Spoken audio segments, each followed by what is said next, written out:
Be on your toes to keep up with the game between Nottingham Forest and the current favourites for the First Division title, Manchester United, as did commentator John Motson. Opportunity knocks here for two players making only their second league appearance. For Manchester United, 20-year-old Clayton Blackmore plays in the unaccustomed position of left back on the ground where he made his debut in the final match of last season in his normal midfield position. And at fullback on the Forest side, there's Australian Alan Davidson making his first home appearance. He was offered a contract by Arsenal last season, but couldn't get a work permit. He doesn't need one now because he's since married a Scottish girl. Well, Davidson made his debut at Watford last week, and Forest's only change is to bring in forward David Riley for defender Bryn Gunn. Since we covered their match against Spurs, Dutchman Hans Seggers has taken over in goal, Paul Hart has returned to defence, and Johnny Method has reverted to midfield. So there are three Dutchmen on the pitch because Arnold Mirren is back in the United side, together with two other internationals, Frank Stapleton and Alan Brazil. Mark Hughes is suspended, Norman Whiteside has been injured, Jesper Olsen is dropped to substitute. But all three will be available for next Wednesday's UEFA Cup tie with Dundee United, so the competition for places is really hotting up. And the Forest flag flying at half-mast today, and their players wearing black armbands in memory of 16-year-old Lloyd Bloomfield, who died after playing in an A-team match for Forest last weekend. And the referee this afternoon is Tony Ward from North London. An important 5 days in the season of Manchester United, wearing white this afternoon. A point behind the Championship leaders at the start of play, and then this UEFA Cup return in Dundee on Wednesday night. Hodge with the free kick for Davenport.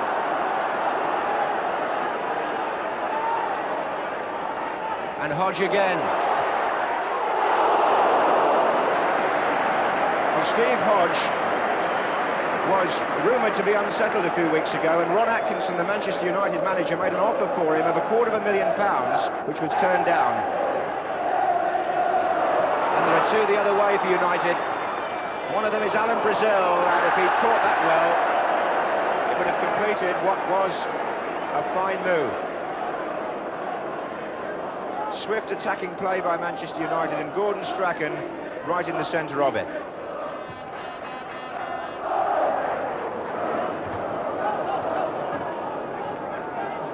Robson's header, and Brazil. Hodge. Waiting for support wide of him, Davidson. And again, and a third time, Riley.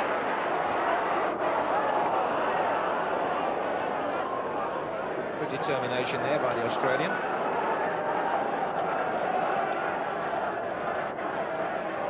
He's in the game again here. Method. Moses to Stapleton.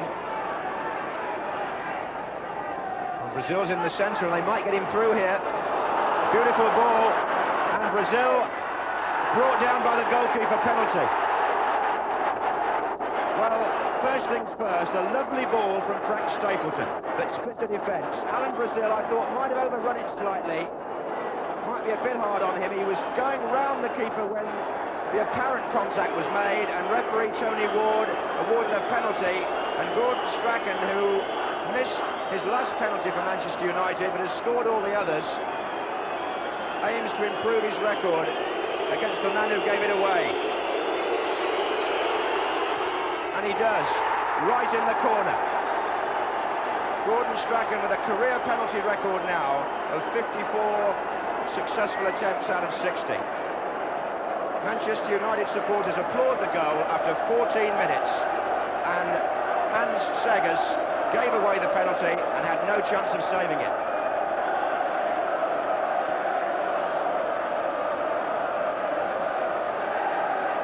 And I don't think there's much doubt about the decision. Here's Riley.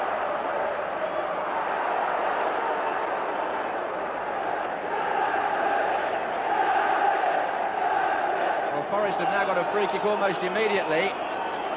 Hodge to take it. And Hart was there. That was a good attempt. by Paul Hart, and it might have brought the equaliser instantly.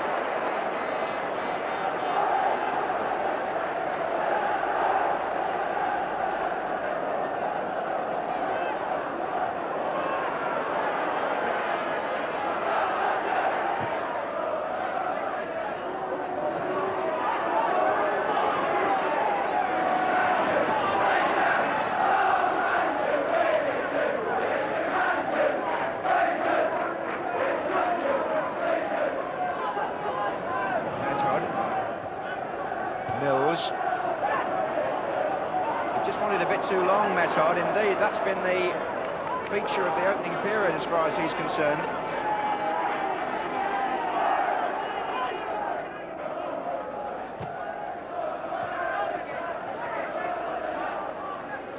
Sure, Muren would confirm that the game in England is that bit quicker than in Holland.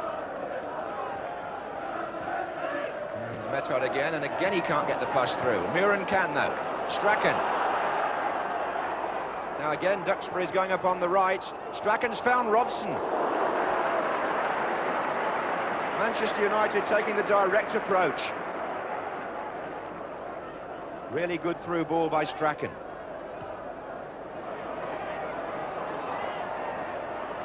Moses. And Robson caught by Davenport here.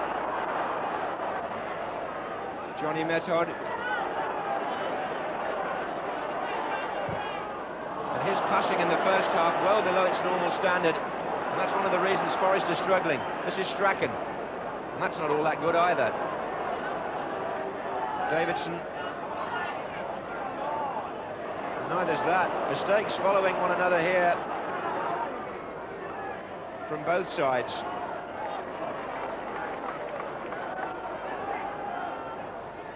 And there's another one. Strachan for United. Good effort. Oh yes, good goal. Gordon Strachan gets his second after 27 minutes. And Manchester United are 2-0 up. And that all happened because a ball from Mills to Metcod never got there. United given possession really, but when Strachan tried that shot, it was right in the bottom corner, just as accurate as his penalty really. And the goalkeeper failed to get there.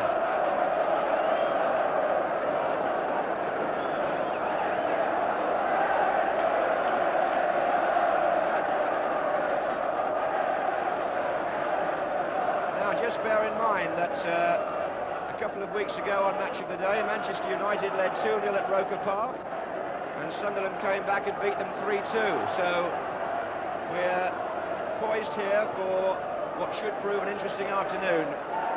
Have they learned their lesson, I wonder, United?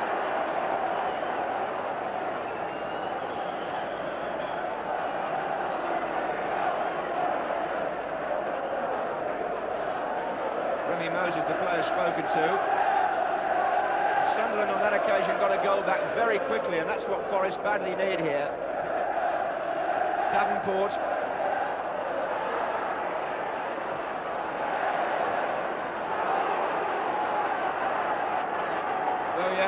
Metard, and Hodge free on the left wing. Davenport.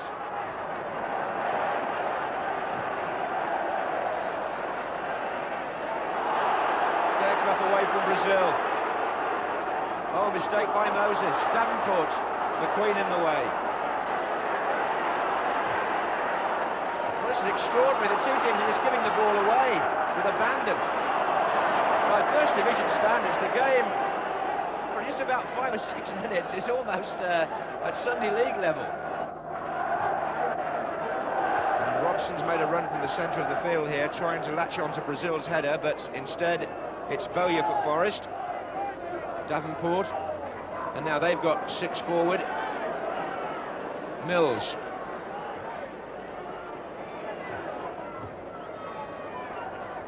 And Davidson. And a touch on by Riley, out by McQueen, and it's Bowyer on the left foot. And I'm not sure whether Hodge got a latent touch to that, but it certainly got a deflection. He thinks it's a corner, but in fact the referee says goal kick.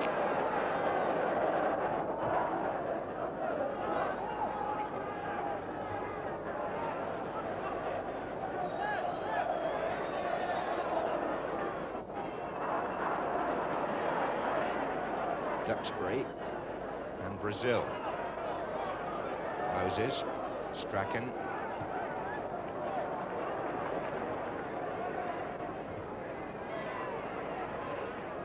Moses again.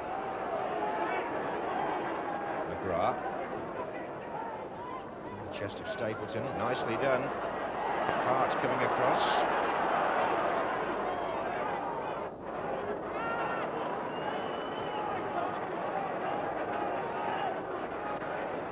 Queen's thoughts very much on attack. And a foul by Brazil on Davidson.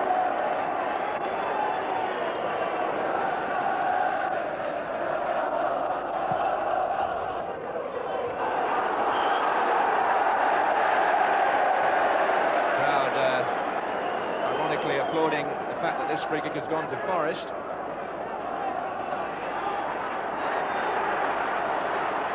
They've all gone forward, except for Fairclough. Mills took it. Hart was climbing. Bowyer's in there. And that throw by Gary Bailey, destined to put Strachan away, but Fairclough is there. And here he is again. Hodge. Swain.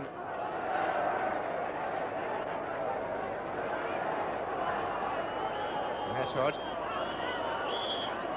As a result of the events of that first half, Manchester United have a new top scorer because Brian Clough's team are 2 behind from the accurate shooting of Gordon Strachan, who's now got 13 this season for United.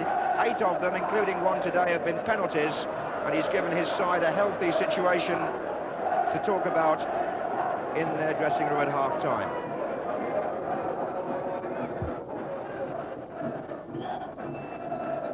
Well, we'll see what effect Brian Clough's words have had at half-time, as Nottingham Forest, playing now from the right, face an uphill task here.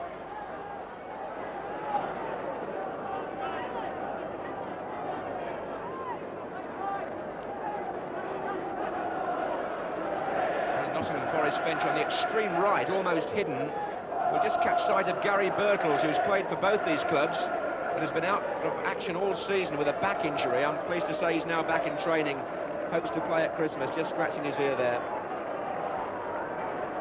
And now Davenport.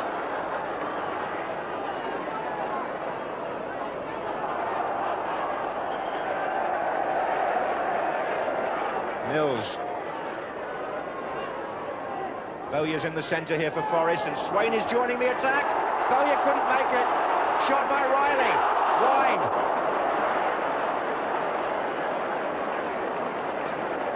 Gary Bailey's goal threatened for the first time as seriously as that. Swain's header across. Bowyer couldn't make it, and Riley it was who poked his effort wide of the far post. But it's a warning to Manchester United not to grow complacent on this lead. Swain. Davenport looks for Bowyer. Riley coming towards the ball, but McQueen was too, and he found Strachan, and now it's interesting, 3 against 3.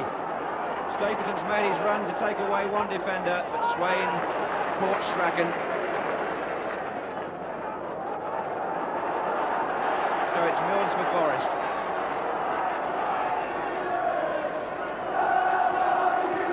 And Hodge onside. A better angle this time for him, and he scores.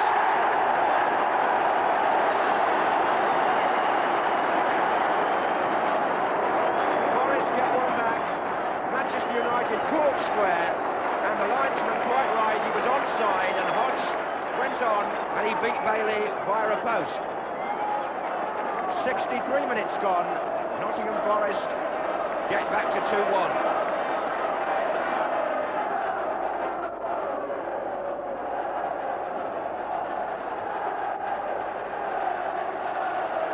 Goal scored by the player who Ron Atkinson wanted to sign just a matter of a few weeks ago, Steve Hodge. McGrath with the free kick for Manchester United. Fairclough's header away. Strachan. Good effort again.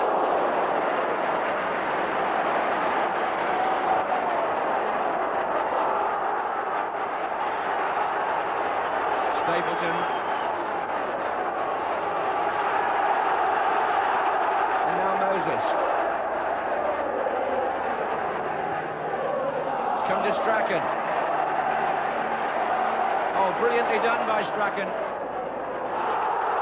Fairclough was the tackle, and I suspect it was just outside the area.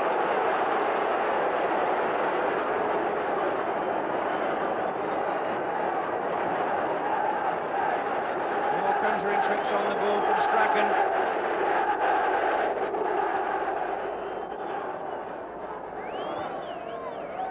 Stapleton! Well, how it didn't go in, no one's too sure, least of all Stapleton. Somehow Sega's got his hand to it. It was a very fine save.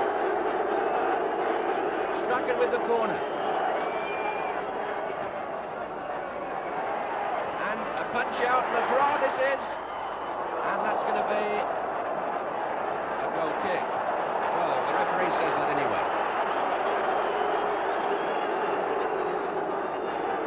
So it could so easily have been 3-1 there.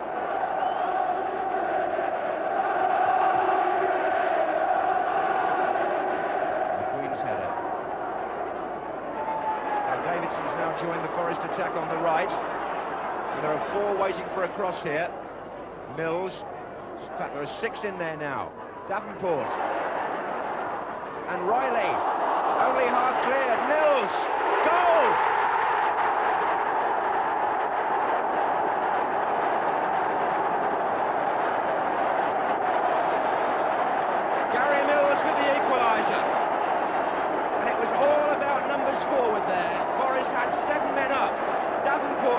In a poor half clearance, and Mills scores, and that's quite a landmark for Gary Mills. It's his first goal since rejoining Forest. His last league goal actually was for Derby County when he was on loan there, and after 77 minutes he has put Forest level. And Manchester United have done here exactly what they did at Sunderland 2 weeks ago. They forfeited a 2-goal lead.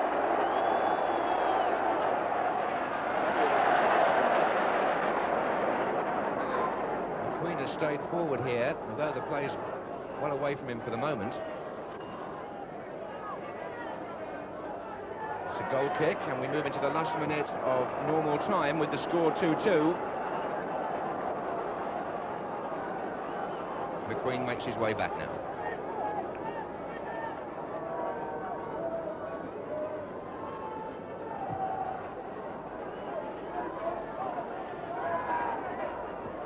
Johnny Method forward. Flick on by Riley. And was it a foul? Blackmore on Davenport.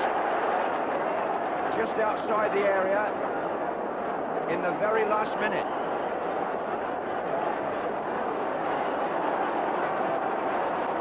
Now I wonder whether Johnny Method or one of his colleagues can produce something here right at the end. And Method curls it! Yes! 3-2! Just into stoppage time, and Johnny Method goes on one of the longest laps of honour of the season. A goal right out of the European textbook. And it's given Nottingham Forest, it would seem, a famous victory when the game seemed in Manchester United's pocket at half-time. What a comeback. And what can you say about Manchester United? 2 up at Sunderland, they lost 3-2. 2 up here, they trail 3-2.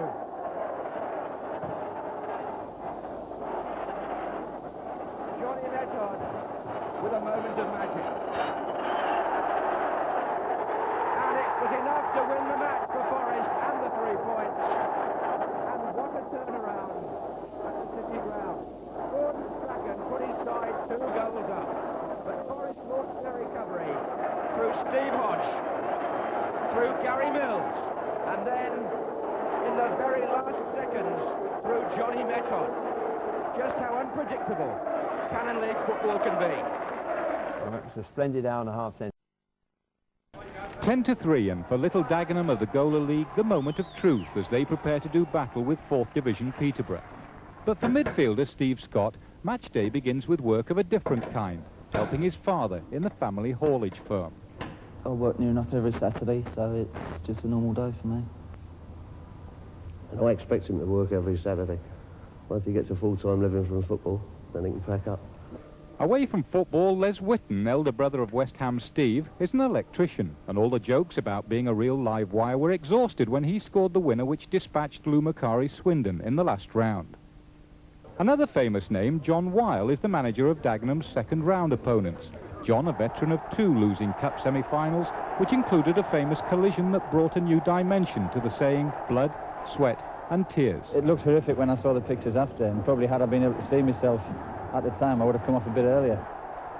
Today is the magic of the cup, isn't it? Here we are, Dagenham, and they've got a chance of getting the headlines tomorrow, putting a league side out, and later on, it may well be, if we can get through today, it may be our turn to get the headlines through putting out a team from the 1st or the 2nd division. That's the attraction of the cup and the magic of the cup, really. Think about what we spoke about during the week. The former Sunderland and Orient manager Ken Knighton has the task of putting Dagenham back on the Wembley Trail. They won the FA Trophy there in 1980. In a very equally contested first half, one man to catch the eye was Dagenham number 9 Billy Lansdowne. Once of West Ham, Billy has to return to his Swedish club when their season reopens in March. Sadly, ugly crowd scenes and a collapsed wall delayed the beginning of the second half. But within 2 minutes of the restart, Dagenham were ahead. Chris Kinnear's cross touched on by Lansdowne, and skipper Joe Dunwell getting the touch that looped the ball over John Turner's head. Yet more crowd trouble held the game up again. Peterborough actually left the field, but after consultations between referee Dennis Letts and John Weil, the tie resumed, this time with Peterborough very much in control. And it was their number 9, Errington Kelly, who came within a whisker of what would have been a deserved equaliser. Against the run of play, though, the non-league boys suddenly came back. Lansdowne, the danger man again, tumbling over Turner. But any arguments about inside the box or out didn't matter, as referee Letts played on. And it was the referee who was to be at the centre of even greater controversy when he blew for full time when other stopwatchers, including my own, showed some 4 minutes still to play. Not that the Dagenham faithful were worried as they mobbed their heroes and began celebrations of yet another historic victory.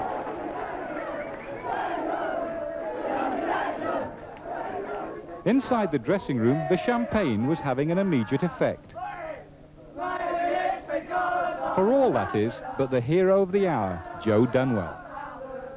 I've had a lot of our takes in the FA Cup. But we finally beat a team in the first round, and now we're beating Peterborough. Let's hope we can do it again in the 3rd round for Man United. Number 8, Carlisle United. Number 56, we play at Dagenham.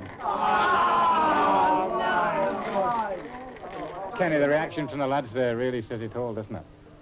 Well, not really. I mean, it's 2 ex-Sunderland managers against each other because Bob Stokers, you know, is in charge of Carlisle. They don't travel very well, my people, so we've got to rectify that before we go up to Cumbria and play Carlisle. You'd be accused of sour grapes if you said anything, and I don't want to take anything away from Dagenham. I mean, it's their day and they've had the luck, and I was quite pleased with the way we played. I didn't feel Dagenham had any real chances, but nevertheless, they got the bit of luck, so good luck to them. But the duration of the game should be 90 minutes, plus stoppages, and if we haven't had the full duration, then we haven't had a fair crack. And it would be interesting to see if the FA would be interested in that. So a day Dagenham will never forget, but still a possibility that Peterborough may ask for that tie to be replayed. On the subject of replays, only 3 from this afternoon's second-round ties, but 2 of them hold a glittering prize as the reward for victory. On Tuesday, Bournemouth meet Dartford, with the winners going to Old Trafford and Manchester United. Also on Tuesday, Northampton play Brentford, and on Wednesday, Hereford replay against Plymouth with a visit from Arsenal for the winners. The full 3rd round draw a little later, along with the news from the 1st and 2nd divisions. If you enjoyed the first, I'm certain you'll enjoy this one too. It's Spurs v Newcastle, your commentator, Barry Davis.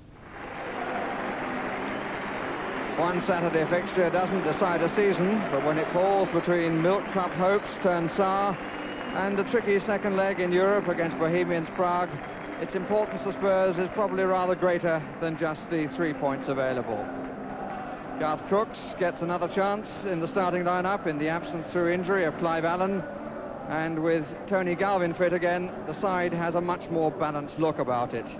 Incidentally, Graham Roberts will take any penalty which may arrive, although he missed against Sunderland. That was his first miss as a senior professional. Newcastle have proved to be not as bad as the doubters said in the summer, or as good as their start suggested, but they look to be establishing themselves back in the big time. Jack Charlton has reconditioned the engine room by buying Pat Hurd and Gary Megson, and they're a side of growing personalities, one of whom, Peter Beardsley, is back in the side today after missing last Saturday because of a back injury. Smiling referee of the afternoon is Tom Bune, who comes from Berkshire.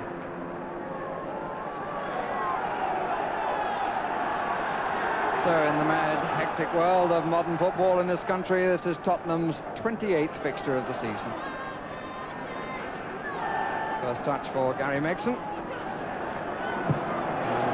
Failed to play a game at Nottingham Forest, and they showed a debit of around 65,000. Here's Gary Stevens. Goalkeeper an error at the angle. And Falco just wide of the far post. Stevens seizing on some rather lackadaisical clearances by the Newcastle defence. Falco unable to take his chance.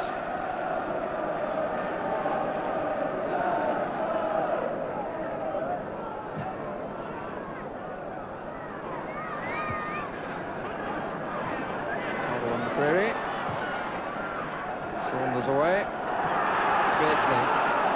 First Newcastle attack is one of pace, and Ray Clements does well. Needed the second attempt. If the goalkeeper charged from his line was as quick as that of either Wattle or Beardsley. Roberts. Falco. Crooks. Tony Galvin. Simple ball, but a good one. Caught the goalkeeper in two minds. But the chip arrived very comfortably indeed. Fine ball by Roberts of such simplicity. And the best things in football are simple.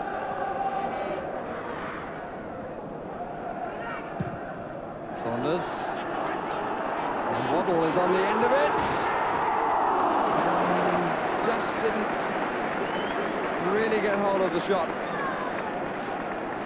A long ball from Saunders. I'm not quite sure whether it had such intent. It certainly proved to be a very good pass. Ray Clements did well, always following the line of it, not being drawn, and taking advantage of a slightly disappointing shot in the end. Roberts.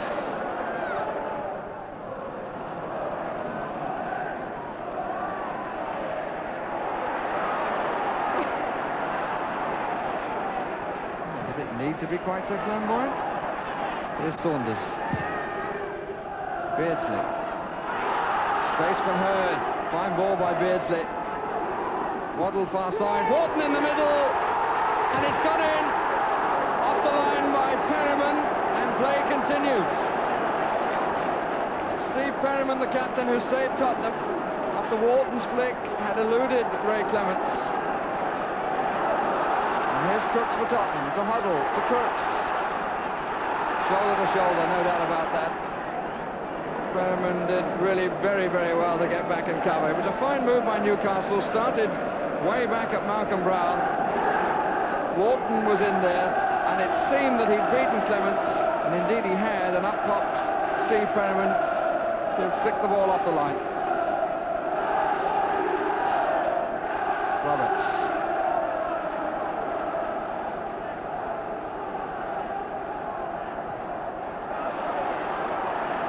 Across. Good shoulder by Gary Stevens. Crooks! Fine save! Oh, he was up there early, was Crooks to meet Stevens' cross, so there was plenty of fire in the header. And a really good save by Kevin Carr.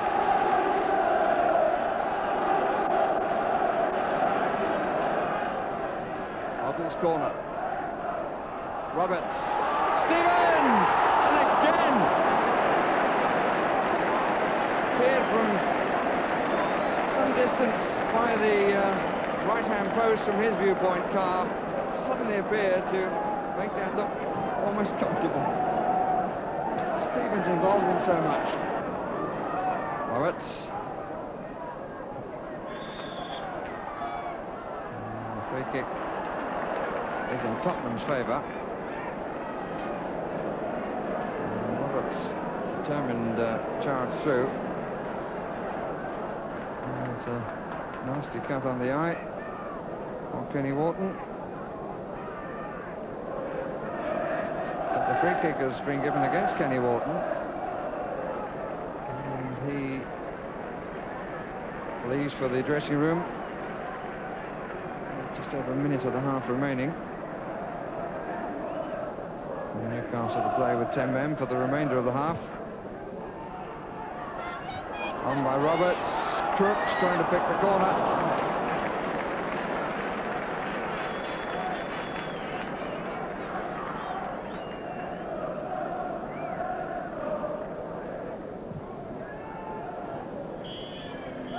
And Mr.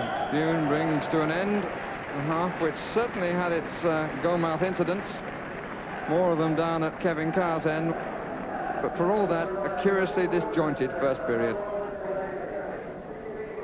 Very much the seasonal spirit at White Hart Lane. Carols written in the programme, the arrival of Father Christmas to distribute his goodies. And this, in fact, is Tottenham's last game at home before the Christmas holiday. Kenny Wharton back for the second half with 3 stitches in the wound caused by contacting Graham Roberts' boot. But the incident, a total accident.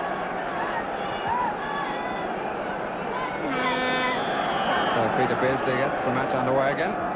Partnership with Chris Waddle, which certainly offered a few threats to Tottenham in the first period and offers an immediate threat in the second. As the ball ran away from Roberts and was struck instantly by the left boot of Chris Waddle.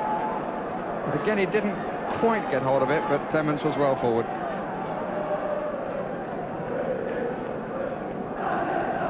It's rather curious that 5 matches that Newcastle have lost have all been to teams currently in the top 6, so that puts a question mark on this fixture. Waddle, being supplied by Beardsley, and he's made the gap this time. That's a fine goal! That is a really super goal! 2 minutes of the second half and the partnership works for Newcastle United. Beardsley is supplying the ball and Waddle making room for himself and curling one in between Clements' right hand and the right post to nestle with delight in the corner of the goal.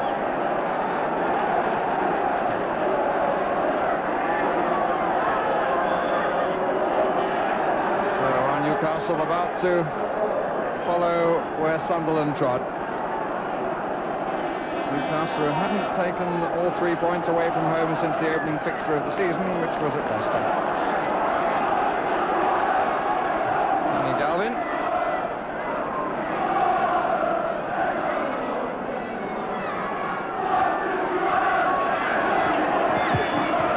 Taken by Roberts.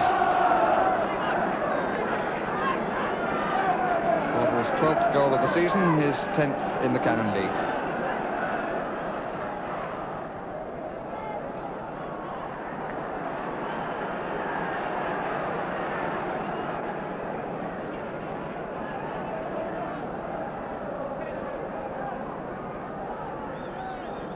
Crooks, Hoddle,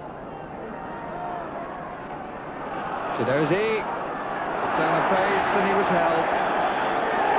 And a penalty. He was inside the box. The referee looked at the linesman put the flag across his chest, and Mr. Bune pointed to the penalty spot. But it was a teasing ball in by Hoddle. Chidozie suddenly found an extra gear. There were 3 Newcastle players there. And the linesman immediately signalled that he was being impeded, the Tottenham winger. The referee looked at him, the linesman put the flag across his chest, and Mr. Bune pointed to the spot.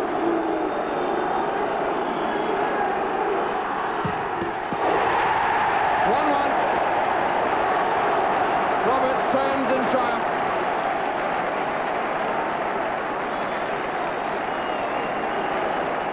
There was enough pace on the rising ball to beat Kevin Carr.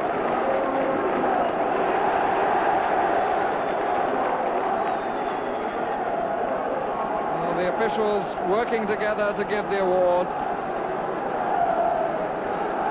But it has to be said that Tottenham are really back in the match in a rather fortunate manner.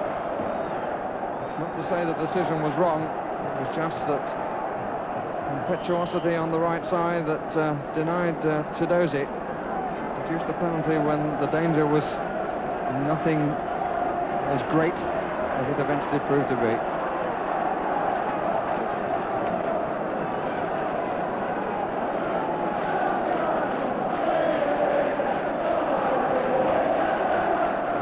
Offside against Waddle.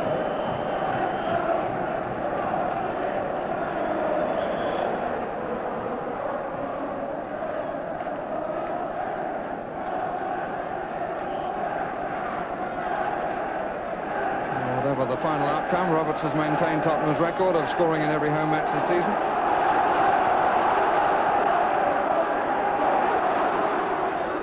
Galvin, pass beat 3.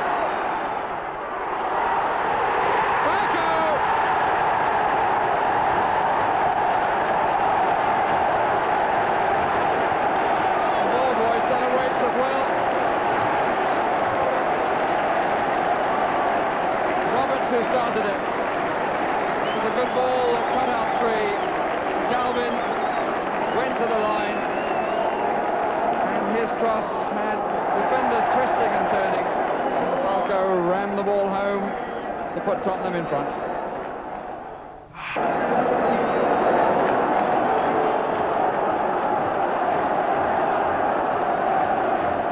"63 minutes gone.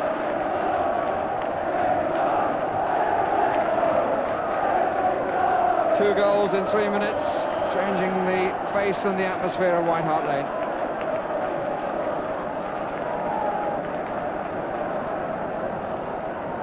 It's the 14th goal of the season for Mark Falco. And it makes it 3 goals in the last 5 games after a long drought. He went 12 matches without a goal.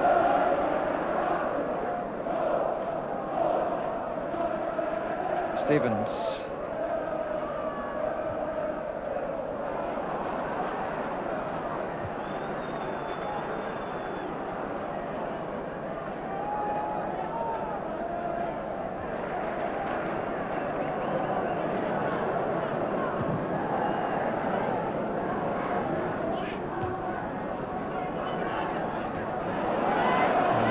Push by McCreary. Huddle obviously thought so.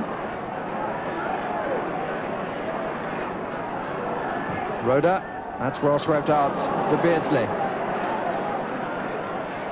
Good tackle by Chris Houghton. He's had to win his way back into the side after suspension and then being dropped. Came back last week.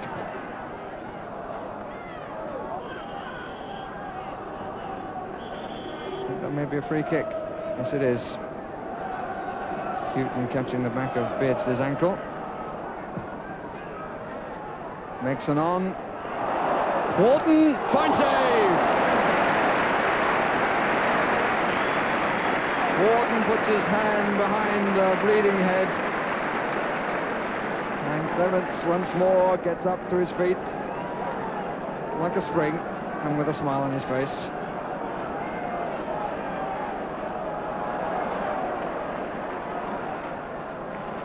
Been called on to do too much. Typical save, and really he told the England manager that he didn't want a part of the international scene far too early. Maybe 36, but he's been in very good nick this season.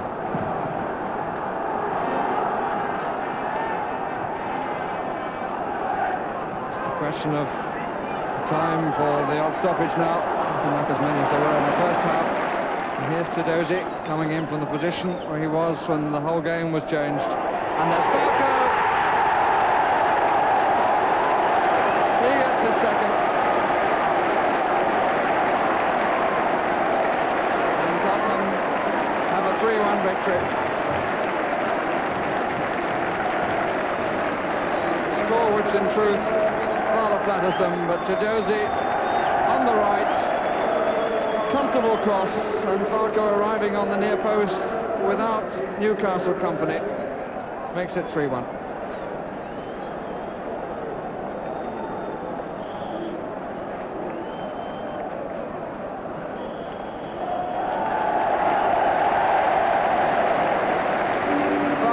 Scoring 2 of the goals, but it was Graham Roberts who dragged Tottenham back with the penalty and starting the move which wiped out Chris Waddle's goal for Newcastle.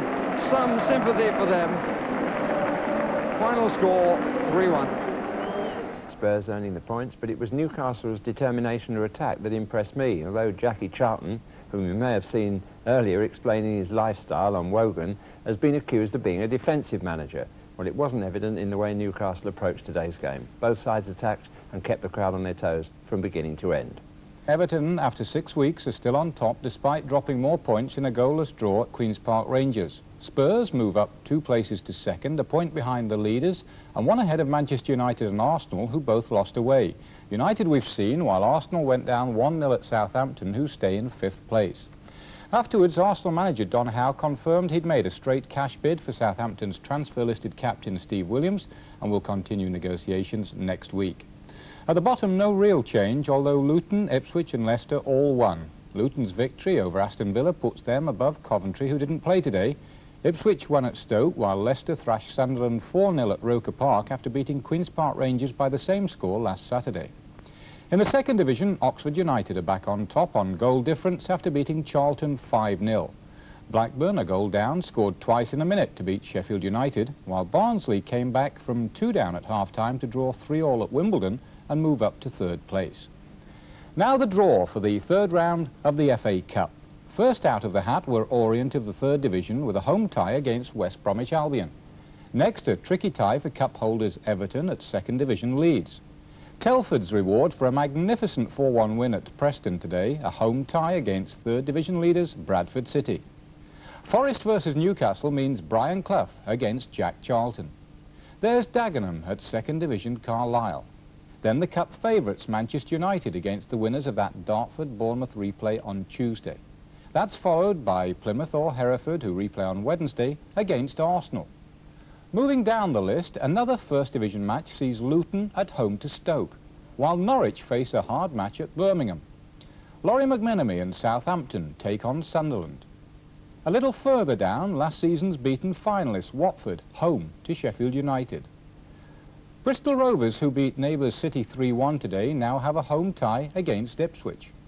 Then, coming up, a tie between 2 European Cup winners, Liverpool versus Aston Villa.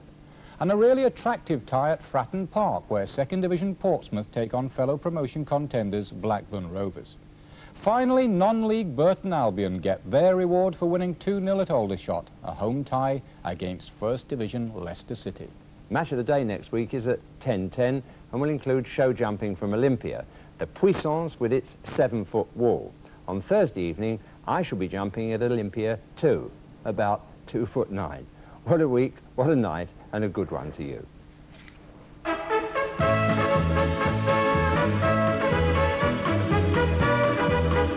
Tuesday's Classic Sport features Leyton Orient against Derby, Liverpool against Stoke City and Southampton versus West Ham. That's Tuesday at 10:30.